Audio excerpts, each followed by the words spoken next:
just ask one more question, and this is actually in regards to dreams. So we had a conversation last year about how I came to one of your workshops, and the people that went before me were in the dreams, and I hadn't seen them before. Well, the last 2 nights, consecutive nights, I actually had a dream about the workshops, and you called me twice. That's how I knew that this was going to happen. I had no questions about it. I'm just wondering, though, can you... There was a certainty about you. You were standing, and ordinarily we do not choose someone who is standing because it's as if they are wanting to demonstrate something. They're wanting to stand out through their activity. We want you to know we did not choose you because you were standing. We chose you because of the energy around you. So sit or stand, it's the energy that we see. Beautiful. Beautifully stated. In regards to dreams, when I have them, they feel real. They are real. It's interesting because... They are as real as anything. You're perceiving them, and your perception is real, and what you're perceiving is reality. And you create your dream state just like you create your wake state with the same law of attraction and with the same focus. And so with these dreams, I feel like they're more fun. More fun because one dream... More fun than what? Or increasingly more fun as you dream them? Increasingly more fun as I dream them. That's logical. I'm not really sure what it is that I'm doing to cause that. Not that I'm complaining. God, no, I love these dreams very much. It's just one night I'll have a dream that Roseanne is my mother. I'll have another dream that I'm just this rock star. I don't really sing or anything, but I'll just have a dream that I'm a rock star. They're just fun. They're just fun. Well, you see, the reason that you're accomplishing so much in your dreams, sit with that. The reason that you are accomplishing so much in your dreams is because while you're asleep, you have no resistance.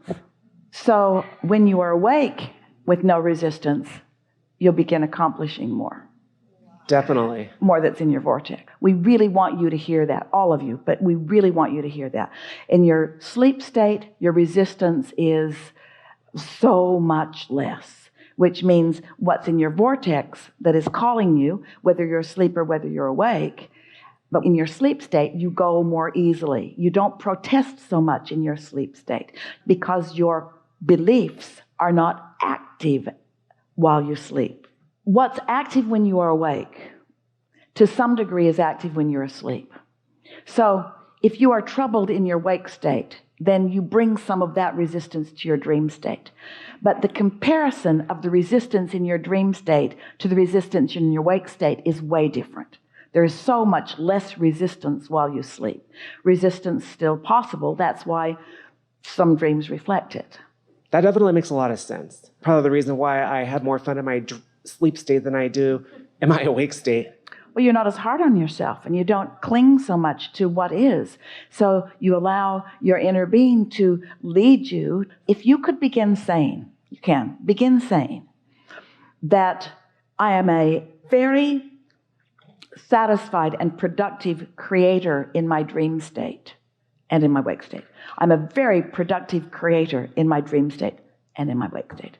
I'm a very productive creator in my dream state and in my wake state. I have so much fun in my dream state and in my wake state. Then what happens is you let the freer attitude out into your wake state by acknowledging it. Whatever you give your attention to, you practice. So here's something else. In your wake state, as you recall your dreams, you practice the same free flow that is happening in your dream state in your wake state. On the segment of refreshment just now, Esther was resting, sitting, and she was thinking about just allowing her mind to go where it wanted to go without guiding it. Sort of in the attitude of the friend who was wanting to, in meditation, just let it be. So she was sitting with that sort of quieted mind, and her mind sort of created almost a dream. It was not like a dream, not a dream in the sense that she wasn't asleep, but she went to her Utah house, and she went in the summertime, and she enjoyed the beauty of the grounds. They are beautiful. And some of you were there, not very many of you, because it's a house, not a meeting room, but 80 of you came. And a chef that she knows well, came and brought food for you. And she let him choose it all. And when she walked into the room where it was beautiful. And she saw you looking at it and liking it. And then you all went into the largest room in the house. And you sat in these chairs that she does not have yet. But she knows exactly what they look like. And together we began an intimate discussion on a special subject that you knew about before you came. And she felt the satisfaction of the accomplishment of the conversation as you were all waving goodbye on your way down the driveway. Then she heard the bell. Time to go. So, was the dream for the purpose of creating something or for the pleasure? Was it what's already in her vortex? And because she's in such a state of allowing, that as she just sat in a quieted mind, her inner being gave her the picture of something that is already created? And was it for the purpose of creating it, or was it for the pleasure of experiencing it? This is what we're asking you. Maybe both, but it's more for the pleasure of the experience of it. If you could let your dreams and your thoughts about what you do be for the ulterior motive of the pleasure of the moment, rather than of the accomplishment of something that isn't yet, you'd have it. You'd have it. Now, it's our expectation that that's going to lead to something because it was so good, Esther is going to make that happen. It was delicious in her mouth. Everything about it she liked. She now wants that in a way. She did not want it that much before she saw it. You see? And so, isn't that a nice way to create? Isn't it nice to realize that you have treasures in your vortex that you've put there piece by piece that have been cooperative components with one another, that have gathered other cooperative components, that have set into motion things that as you discover them, you will enjoy them? Isn't that what creation is all about, you see?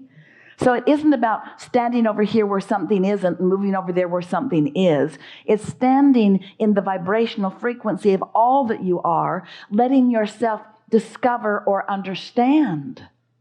She even placed her crew, she wants to call them friends, crew, family, in the 5 guest rooms. That's your room. That's your room. That's your room. That's your room.